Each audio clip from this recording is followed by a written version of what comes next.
윤석열 당선인 여러 과정 다사다난했죠. 대통령 되기까지 그 과정 거쳐서 이제 취임 얼마 안 남았습니다. 그런데 이 취임을 앞두고 우리가 핵심 공약을 좀 짚어보면 백성문 변호사님 네. 후보 시절에 내세웠던 거 핵심 공약 좀 몇 개 기억나는 게 있잖아요. 제일 확 눈에 띄었던 것, 그리고 어찌 보면 이 핵심 공약이 어찌 보면 지지율의 반전을 이끌었던 것, 일곱자를 뭘까요? 일곱자 연결했던 뭐죠? 것, 여성가족부 폐지. 아하! 1월 7일 날 SNS에 올라온 한 줄 맞아요. 공약이었죠. 딱 저거네요, 진짜. 저거밖에 네. 없었어요. 어허. 어떻게 폐지한다, 언제 폐지한다, 맞아요. 아무것도 없습니다. 뭐 설명 없었잖아요. 네네. 그런데 저것만으로 2030 남성들의 전폭적 지지를 좀 받기 시작을 했었죠. 그리고 그러다 보니까 지금 이 여성가족 폐지는 윤석열 당선인의 어찌 보면 핵심 공약 중에 하나가 됐었고 네. 당선인도 이에 대해서는 의지를 계속 보여왔었는데 아하. 근데 지금 이게 아직도 논란이 많이 되죠. 선거 끝나고 나서도 또 여성단체 또 민주당을 중심으로 해서 야 이거 대안 없이 폐지하면 되겠냐 이런 비판도 지금 계속 이어지는 그런 상황입니다. 그랬죠.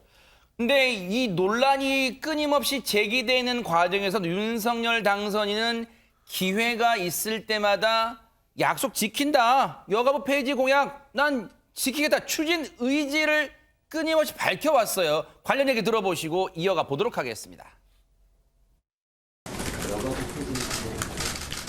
뭐 공약인데 그러면 뭐 내가 선거 때 국민들한테 거짓말하라는 얘기입니까? 자, 저렇게 또 자신 있게 얘기를 했단 말이에요. 그래서 어제 새 정부의 국정과제 발표됐잖아요. 그러면 떡하니 저거 들어가 있었겠네요, 전현 평론가님. 예, 그런데 인수위가 발표한 110대 세부 국정과제에서는 여성가족부 폐지라는 말은 들어가지 않았습니다. 어허. 그 이유는 이 공약 자체가 실현하기가 그렇게 쉽지 않은 공약이라는 것을 인수위에도 파악했기 때문인 것으로 분석이 되는데요. 특별한 부처나 이런 것을 폐지하는 것은 대통령의 말로 되는 것이 아니라 정부 조직법을 개편을 해야 됩니다. 즉 국회를 통과를 해야 되는데 네. 민주당과 정의당이 강력히 반대하고는 이 안이 과연 될 것인가 라는 점을 감안한 것으로 보이고요. 네. 두 번째는 곧 지방선거가 다가오는데 이것을 만약 인수위의 주요 국정과제로 들어간다면 또다시 갈라치기 논란이 재현될 수 있습니다. 이런 부분을 좀 감안한 것으로 보이고요. 따라서 새 정부 출범 이후에 아마 순차적으로 하지 않겠느냐는 전망이 나오고 있고요. 다만 여가부의 조정, 총괄 기능에 대해서는 삭제가 됐는데 제가 좀 아쉬운 부분은 뭘까요? 저출생 대응, 성범죄 피해자 보호 방안, 청소년 다문화 가족 지원에 대한 내용인데 성범죄 피해자 보호 방안의 경우에는 일각에서 법무부나 경찰에 넘긴다는 말이 나왔지만 사실상 불가능한 아닙니다. 이 부분 좀 신중해야 된다고 보고요. 네. 제가 한마디만 또 짚고 넘어가자면 여성가족부 폐지 못지않게 많은 청년들의 관심을 끌었던 공약이 병사 월급 200만 원이죠. 맞아요. 당선 즉시 이병부터 지급된다라는 식의 발언으로 인해서 엄청나게 많은 병사들이 여기에 대해서 관심을 갖고 있다라고 하는데 2025년까지 하는 것 그리고 바로 200만 원 주는 것도 아니고 방식이 좀 바뀌었습니다.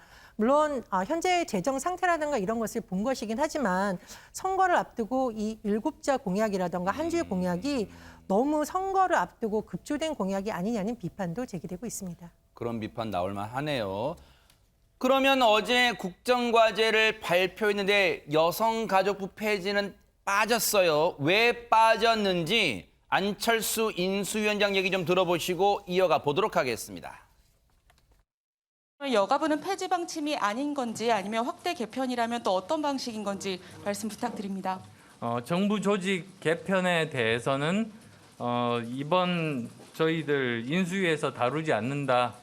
일단은 지금 현재 정부 조직을 그대로 물려받고 운영을 하면서 실제로 저희들이 어떤 문제가 있는지 어떻게 하면 정말 국민을 위해서 더 좋은 개편안이 마련될 수 있는지를 점검하는 그런 기간으로 삼겠다는 그런 의도였었고요. 원안에서 후퇴한 부분에 대해서는 겸손한 자세로 국민들께 반성하고 이해를 구해야 합니다. 여성가족부 폐지 공약 또한 민주당이 정부조직법 개정에 협조하지 않을 것이 명약관화한 상황에서 불가피한 선택이었겠지만 우리가 정부조직법 개정 시도조차 하지 않았던 것은 아쉬움이 있습니다. 배 소장님, 네. 뭐 기자들 사이에서는 그런 말이 있대요. 뭔가 껄끄럽고 민감한 건 전부 지방선거 뒤로. 지방선거 뒤로 뭐 그런 말이 있다는 거죠. 제 얘기는 아닙니다. 오해하지 마시죠, 시청자분들. 기자들끼리 뭐 쭉 취재하면서 서로 얘기하다 보면 그런 말이 있대요. 이른바 묻지후죠. 그게 뭐예요? 묻지도 말고 지방선거 후에. 아. 예. 그런데 저는 편 받으면 어떻습니까? 선거 때 표를 얻기 위해서 던진 공약에 대한 비판, 그대로 지키지 못한다는 비판으로부터는 자유롭지 못하지만 저는 국민을 위해서, 국가를 위해서 정말 실현 가능성이 있는 대로 수정하는 게 맞아요. 그러니까 여성가족부 폐지도 생각을 해보니까 세 가지 이유입니다. 선거 있죠, 열심히 중요하죠, 대안은 없죠. 그럼 저는 뭐냐? 정말 110개 국정과제 이야기하는데 다 지켜질까요? 문재인 정부가 처음에 인수위 없이 정부 출범했을 때 100대 과제예요. 그래, 문정부보다는 더 해야지. 110개. 이럴 필요 없습니다. 50개 정말 훌륭하게 잘해내면요, 윤석열 정부 성공합니다. 그러니까 저는 새 정부가 세 가지 하지 말아야 된다. 뭘까요? 과시할 필요 없습니다. 두 번째, 과요. 욕심 부릴 필요 없습니다. 세 번째, 과신. 다 할 거야. 나 할 수 있어. 과신할 필요 없습니다. 아하.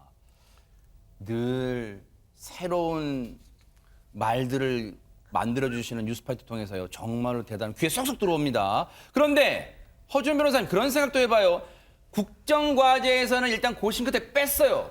근데 후폭풍이 있을 것 같은데요, 지금. 그렇죠. 특히 대선 과정에서 젠더 갈등 이슈가 굉장히 컸잖아요. 그렇죠. 굉장한 이슈였는데 그렇기 때문에 사실 여가부 폐지 이 공약 하나만 보고 윤석열 당선인을 지지했던 사람들도 있다는 얘기가 있습니다. 그러겠죠. 그래서 2030 남성들이 주로 이용하는 온라인 커뮤니티를 중심으로 이번 그 여가부 폐지가 빠진 것에 대해서 굉장히 설전이 오가고 있다고 해요. 윤 당선인을 전폭적으로 지지해온 이들 중에 일부는요, 뒤통수 맞은 느낌이다. 이렇게 표현을 하기도 했고요. 네. 실망과 허탈감을 드러내기도 했다고 하고요.